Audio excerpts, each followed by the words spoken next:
Hi friends, welcome to my channel Sandhya creative vlogs. నేను ఈరోజు mutton biryani try చేస్తున్నాను అనమాట. నేను ఇంతకు ముందుకైతే చికెన్ బిర్యానీ ట్రై చేసిన కానీ మటన్ బిర్యానీ ఎప్పుడు ట్రై చేయలేదు, ఫస్ట్ టైం అనమాట. 1.5 kg మటన్లో అయితే ఫ్రైడ్ ఆనియన్స్, ఇంకా ఉప్పు, కారం, మసాలా, ధనియా పౌడర్, ఇంకా సాజీరా, ఇంకా పెరుగు వేసి మంచిగా మ్యాగ్నేట్ చేసుకొని ఒక 1/2 అవర్ అలా ఫ్రిడ్జ్లో పెట్టండి. అలాగే పచ్చిమిర్చి ఇంకా కొత్తిమీర వేయండి. మ్యాగ్నేట్ చేసి ఫ్రిడ్జ్లో పెట్టిన తర్వాత ఒక కుక్కర్ తీసుకొని అందులో ఆయిల్ వేసుకొని, అలాగే మనం మ్యాగ్నేట్ చేసుకున్న మటన్ ఉంది కదా తీసుకొని అందులో వేసేయడమే. ఇంకా మనం మటన్లోకి అన్ని మసాలాలు వేసేసుకోండి, అల్లం వెల్లి పేస్ట్ అన్నీ. నేను కొన్ని క్లిప్స్ అనేవి ఇక్కడ తీయలేదు.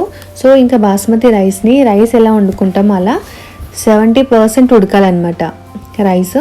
అది వాటర్ ఇంకా రైస్ ఇంకా సపరేట్ చేయాలన్నమాట. ఇంకా నేను ఏంటి అంటే లేయర్స్ లాగా చేస్తా. 1 లేయర్ రైస్, 1 లేయర్ మటన్, అలా చేసుకుంటే కనుక టేస్ట్ బాగుంటుంది. బాస్మతి బియ్యం 75% ఉడికితే చాలు. మటన్ మాత్రం మంచిగా నీట్గా ఉడికిన తర్వాతని ఇలా లేయర్స్ లాగా వేసి మంచిగా దమ్మేసి క్యాప్ పెట్టేసేయాలన్నమాట. సో ఉడికిన తర్వాత అయితే చూద్దాం మటన్ బిర్యానీ ఎలా వచ్చిందో. టేస్ట్ మాత్రం నిజానికి చాలా బాగా వచ్చింది. నేను ఇలా ఫెయిల్ అవుతుందేమో టేస్ట్ అనుకున్నాను, కానీ అస్సలు ఫెయిల్ అవ్వలేదు, చాలా బాగా వచ్చింది. బిర్యానీస్ బయట కొనుక్కొని తినడం కంటే ఇంట్లోనే చేసుకొని తినొచ్చు. టేస్ట్ అండ్ హెల్తీ, ఇంకా ఫ్యామిలీ మొత్తం కూడా తినొచ్చు అనమాట. మేమైతే ఎక్కువ బిర్యానీ అయితే ఇంట్లోనే చేసుకొని తింటాం అనమాట.